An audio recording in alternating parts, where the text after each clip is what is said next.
Hey guys, welcome back to the channel. So you just got started as a travel advisor and you're trying to figure out, okay, what's next? So you want to know what you should be focusing on once those travel advisor credentials are turned on. You're like, oh, I feel a little lost in the woods. We're going to help you out today. Keep on watching. That's what we're talking about. Let's talk travel.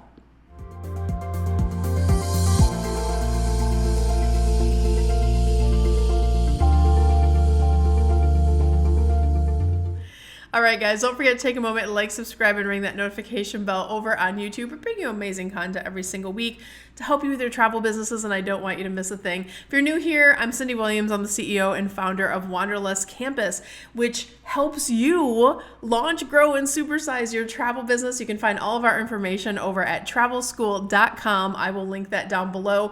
We have lots of free resources for those of you who are both new and experienced in the industry available on our site, so I really recommend that you check those out. But today we're talking about, oh my gosh, I'm new. What's next? Like, there's no roadmap for this thing called being a travel advisor that anyone has given you. And everybody has terrible advice on all these 8,000 feeds that you're trying to go through and figure out, oh my gosh, what's for me, right? I get it. So I know when you start as a new advisor, everybody has their own unique vision for their travel business. And I think that's a really beautiful thing, but that's why it's so complex to find the information of what path is exactly right for you to kind of grow and where you kind of want to, what do I do from here? How do I get clients? How do I start my business? What legal forms do I need? Like, there's a lot of things rolling through your brain and it feels like so much. I often use the analogy of becoming a new travel advisor, especially in our industry, because education and training is just lacking out there kind of in our world, and everybody works from home and in a silo. I like to use the analogy of, it's kind of like you just got a 5,000 piece Lego set, but there's no instructions, and you're supposed to turn it into this beautiful castle, and you're just throw all the Legos on the table and you have no idea where to start.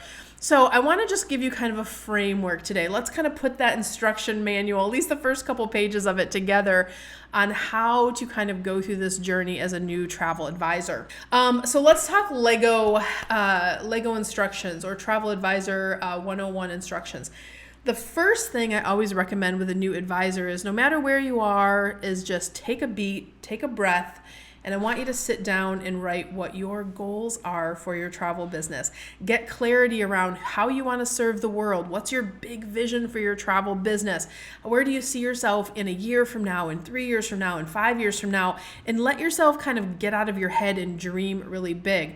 I think one of the things when you move from like a corporate environment or, a job or a 9 to 5 that you just don't really love, you're so used to other people telling you what to do all day long or working within their box of what you need to do when you're here, that when you start your own business, you're like, oh, wow, like I'm in charge of all the departments here. I'm the boss, which is very empowering, but there's also some responsibility that comes with that. So before you get into the weeds of all the responsibility and all the tasky stuff that needs to be done, you really have to have that forward thinking of, where are you going? So I've been in this industry 30 years and I have been in lots of different roles, but I started like you guys as an advisor who worked for a big corporation, and then I grew and had my own travel business. And then 30 years later, here we are with the travel school, Wanderlust Campus, and still having our travel agency. But that's one of those things where 30 years of experience, I'm pretty comfortable with what I'm doing now, but I want to boil it back to when I started. It was exciting. And then when you're excited, though, sometimes you can make not always the best decisions, or you can make decisions out of emotion, and taking time to really plan out what your vision is. And where you start is not going to be where you end up. So it's okay to have a big vision of where you want to be, but know that there's going to be little stair stepping along the way. So take some time, journal that out, figure out what your big goals are, and that will really, really help you. So that's kind of step one. The next thing, as you are newer into the industry or just getting started, it's really important that you are setting up your business in a sound fashion. What I mean by that is, are you protecting the exposure in your business? How are you legally setting up your business? Are you going to do an LLC? Are you going to do a sole proprietor? Are you doing a partnership, an S corp? It just depends on what your own financial situation is. If you own other businesses, a great way to kind of answer that question is to talk to your CPA or talk to an accountant about what's best for your particular situation. That can be different from person to person. How many, assets or things that you have to protect or don't have to protect. There could be different answers to that. But setting up in a way that you have a really a legal company, that's going to allow you to kind of take bigger steps as you move forward and make more decisions as you go and have more autonomy in how you run your business as you move forward. All right, what else do we want to cover? There's so many things. I think the next one is probably obvious, but a lot of people getting into our industry don't realize, and they think, oh, my employer or my host or my agency, they're going to give me all the training I need. And look really closely on the fine print on that, because you are a contractor. They actually cannot provide you with structured or required training. In fact, they're not even allowed to use the word training. They're supposed to use educational opportunities or educational offerings. And they're doing their best. They have to follow the guidelines that are set by the IRS to make sure that they are staying in compliance with having contractors and not having employees. That's a normal kind of process. So it's not that they don't want to give you those things, it's that their hands are kind of tied. But you have to understand, as an advisor, that leaves it up to you to train yourself and make sure that you're well educated on how to do your job, how to make sure you're protecting your clients, protecting your business, because ultimately as a contractor, you're running your own sub-business under the umbrella, sometimes of a larger host, or some of you are independent agents, meaning that you're really taking on a lot of information and learning how to get set up as an independent agent in the industry as well. No wrong answers with either of those setups. We actually have a free masterclass if you want to check that out. I'll link it down below that talks about the different setups if you haven't picked your setup yet.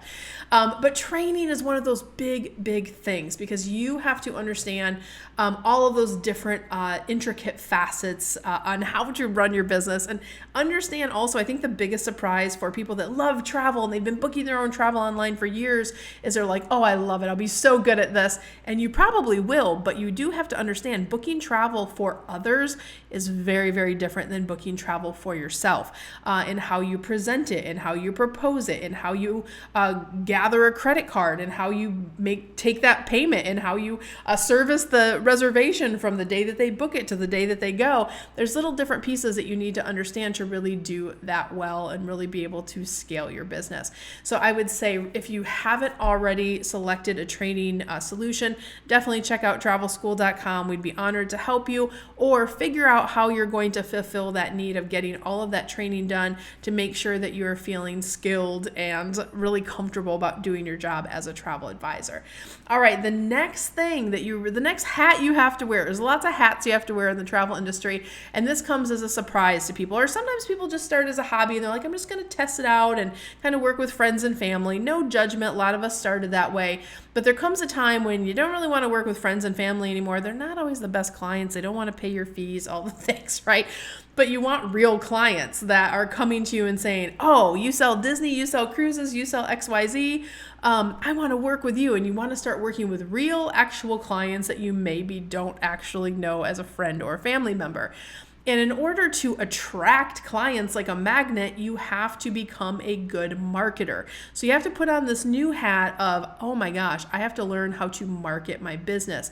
And a lot of people think, I'm on social media, kind of like I booked my travel, right? I'm on social media. I can figure out how to market my business on social media, not realizing that the layers to optimize a social platform are way more complex, and the strategies to market as a business, you can go down a really deep rabbit hole and wow. And I can tell you this from experience, because we spend hundreds of thousands of dollars a year on marketing and marketing testing, not only in the clients that we support, but in our own businesses.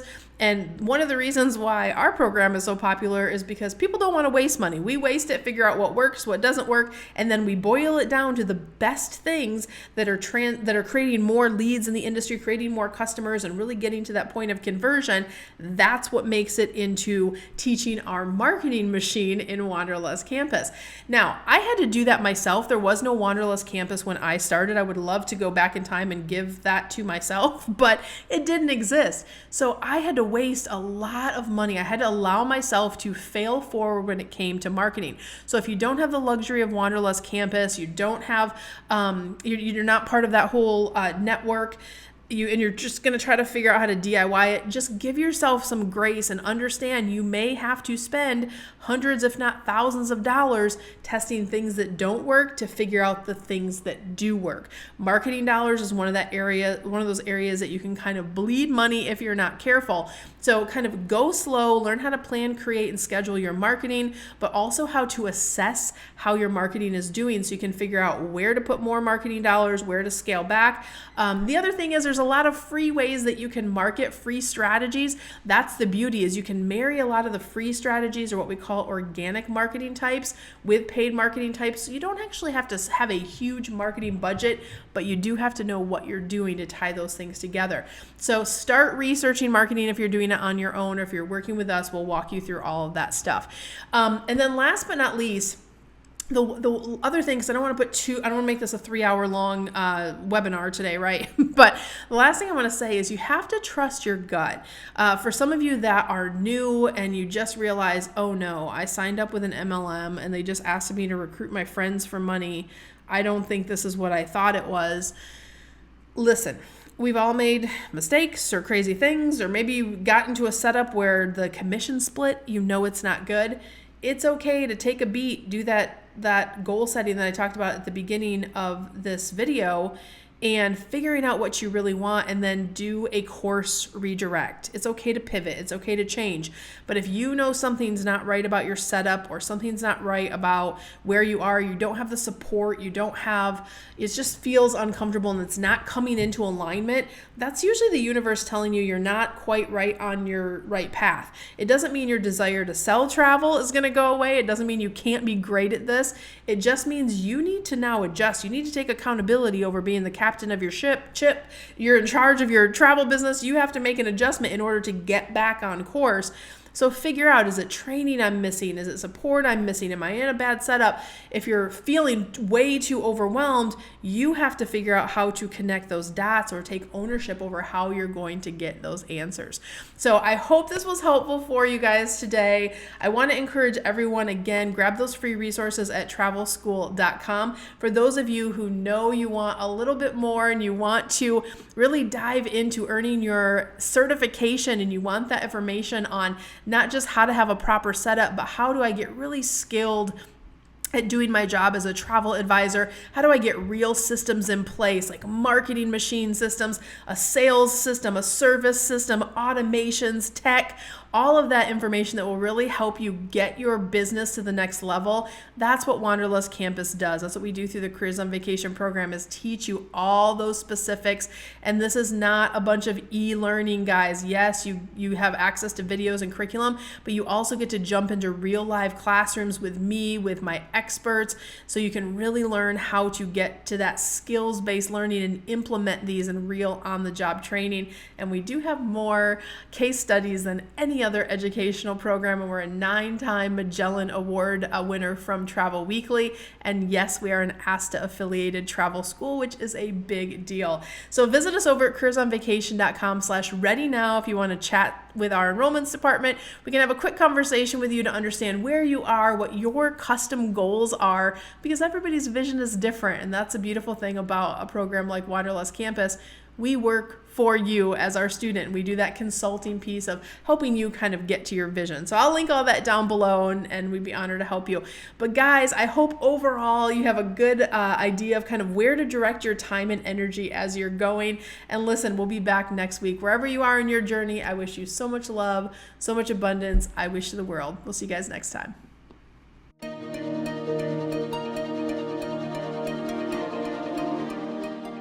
If you like that last video, make sure you check out all the content available to you on our channel. And I invite you to follow along, travel with me around the world as I grow and scale my travel businesses. You're gonna pick up some great tips, some great tricks on how you can grow your own travel brand too. I'm gonna drop some links down below, and also check out these videos I handpicked just for you.